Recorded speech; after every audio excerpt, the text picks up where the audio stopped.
Hi, Hi. everyone. I'm Who's you? Carla. I'm Carla Brown. I'm Arlaana Black, and we are Don't mess with the Mommas. Mommas, with our motto: You "You are are the protagonist of your life, not the victim of your destiny." And today we are on episode 34, and we're laughing because it is called "LOL." Ain't lots of love, and we'll tell you more about that soon. So Okay. take it away. We're talking about humor. Okay, so from what I can understand, humor is the WD-40 of human relationships. Okay, it reduces tension, and you can do a lot of things with humor. You can tell difficult truths. It can be a icebreaker. So humor does a lot of things. So, Arlaana, could you tell us why humor is important? Sure, and excuse me because I had to look it up a little bit too, because it's really, without humor, what a boring, sad world it would be, right? So humor provides psychological relief, as you were just saying, and social commentary. It's a way you could say things without getting in trouble, or even if you get in trouble, you could still get away with it. You could laugh. Yeah, and you could laugh about it. And it really makes us connected. You know, it provides our human connection. It releases endorphins, so it's a physical and chemical experience, and lowers your cholesterol, not cholesterol, because I have high cholesterol, cortisol levels. And there isn't even a club in China. It's the laughing club, and that's what they do. They just laugh, you know, just laugh and laugh, and it's such a healthy thing. And it's a way you can coping mechanism. That's right. That's when you right. laugh about something, it just relieves all that incredible tension, right? Definitely. And some people say that comedians are really our modern philosophers. And if you watch late night TV, you can really get that. You know, they really are. Or you read stuff that's very humorous or whatever it is. And you can make conversations more palatable. Like if difficult situations, if you laugh through it. I know I pretty much laugh all the time, and I'll tell you about that in a little bit. Also, it takes a lot of courage, do you think? Yeah. To be able to say things in a humorous way. Because Definitely. sometimes you're saying the biting stuff, you know, that Yes. really would hurt, or, Yes, you know, yes. ordinarily. But you just said something, you need to have an open heart, right? Yes, you do. Why You do you think, and you need to be vulnerable, but why do you think you need an open heart? Because that's one way you share yourself with other people. Yep. You make connections. And no matter where you go, there's always going to be somebody there who recognizes you as another human being and treats Yes. you well. Yeah. It takes down your guard, right? Like it lets down somebody's guard, and you can be more optimistic, I think, as a human being, you know? The other thing is that we have a chance to laugh at ourselves. Yep. Not to be taking ourselves so seriously. For sure. And it's like against being arrogant. Oh, yeah. That's a good point. So it's nice to have it. It's nice to be able to share it.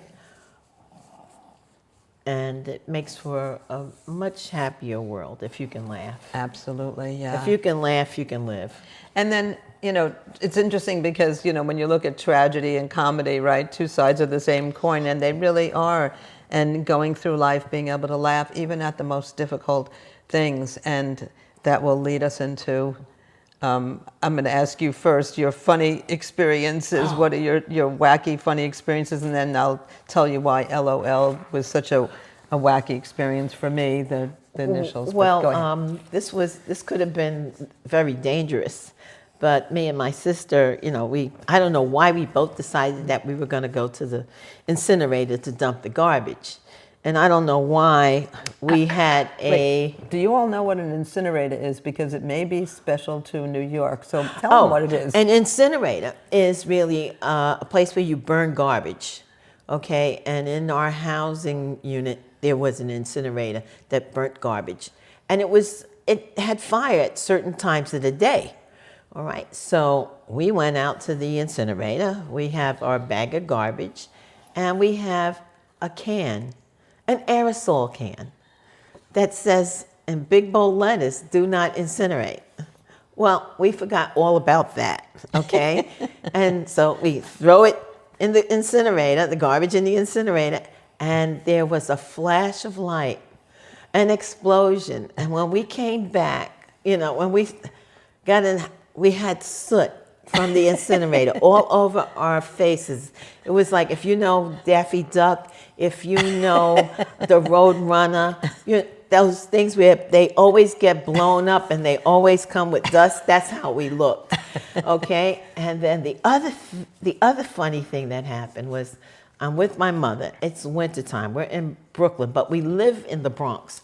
So we had to walk a long distance to get to this train station to get back to the Bronx. Now there's ice all over the ground, all right? And I'm with my mother and I'm telling her, be careful.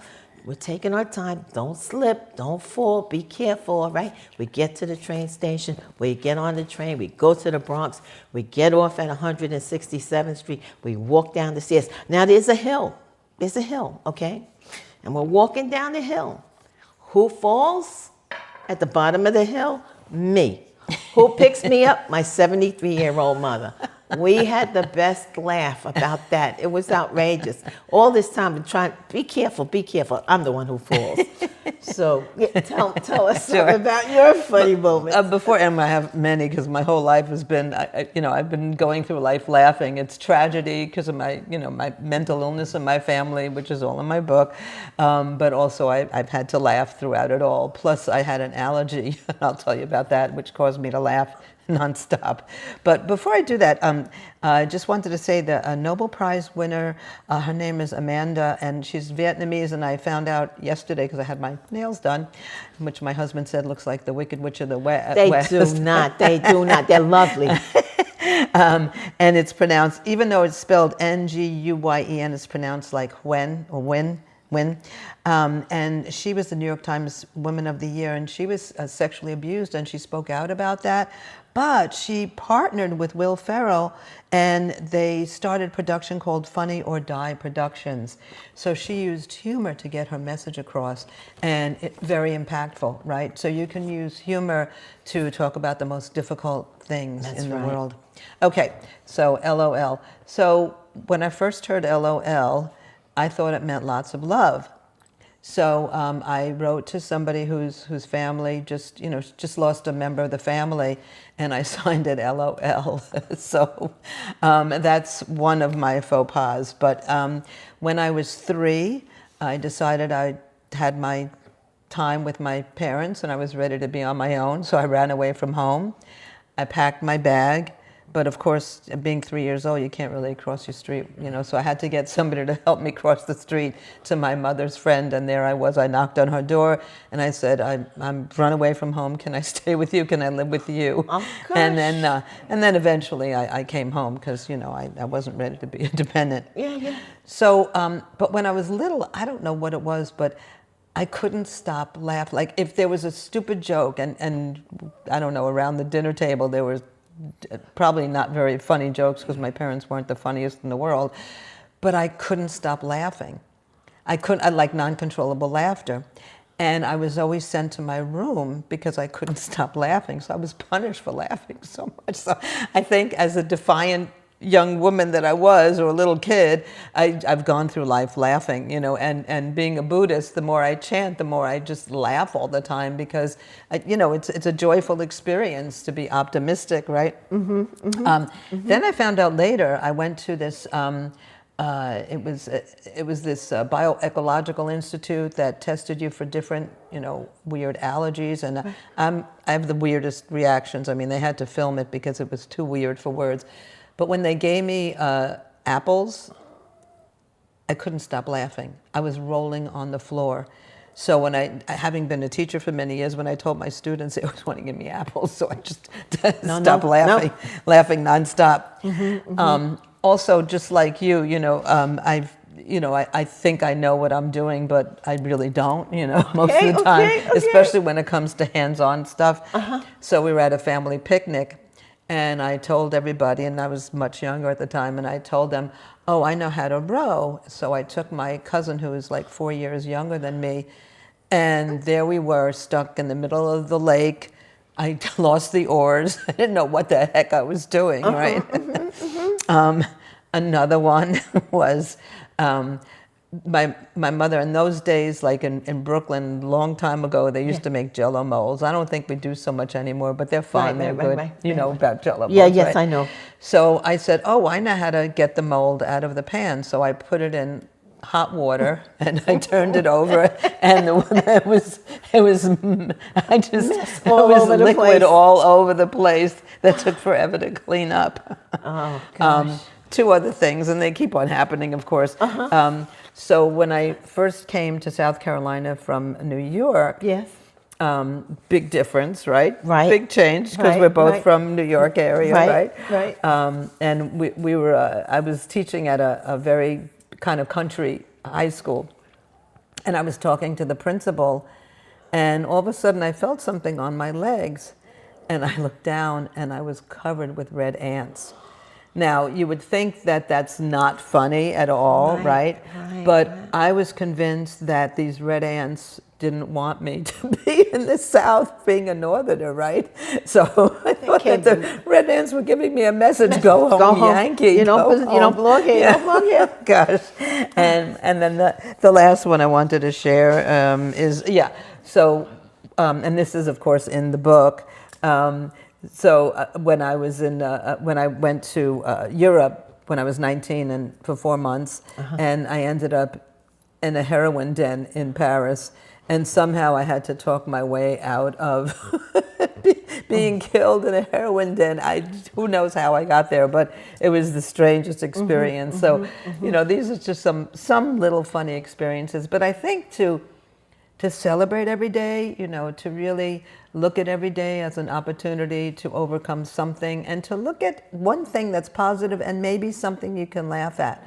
You know, that weed that you step on that maybe, you know, you see, oh, you know, that weed is me sometimes, you know, and just be able to laugh or to find humor in life. It opens yourself up so much. So what do you think?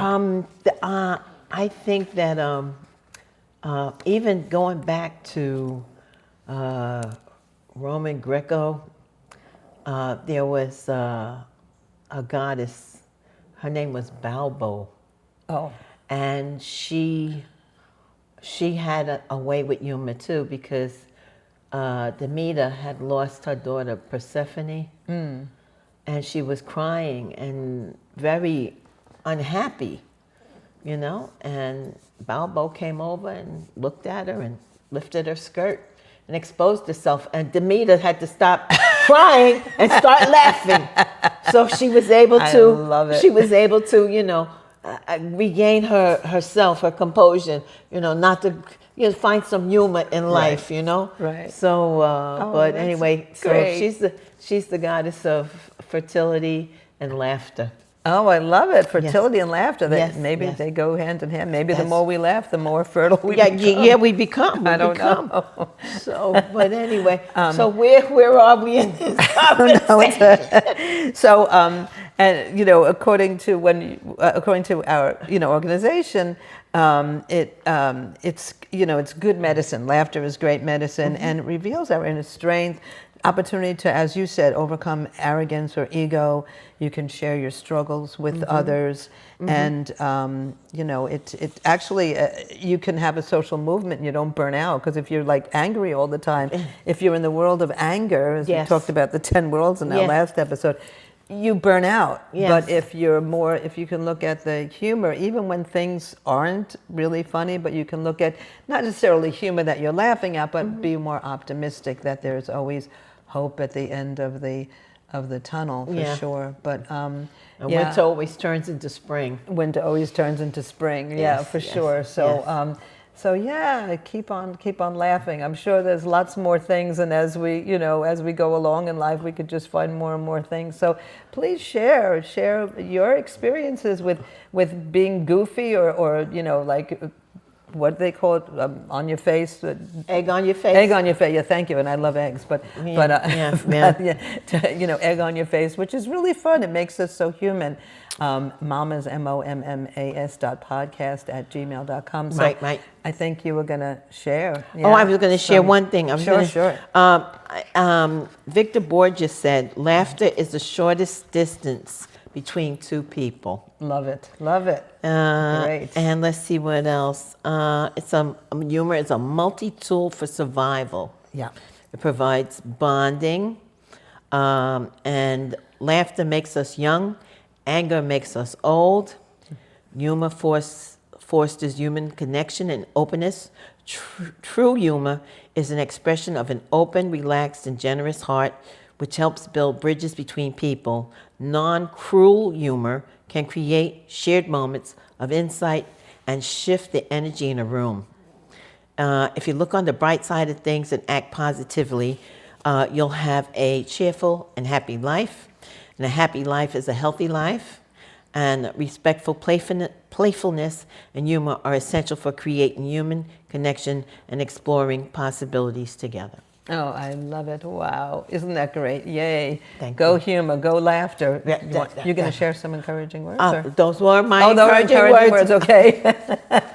Okay. So, guys, don't forget, we are... Don't mess with the mamas. And our motto is you are the protagonist of your life, not the victim of your destiny. I think I had too much sugar. Too much sugar.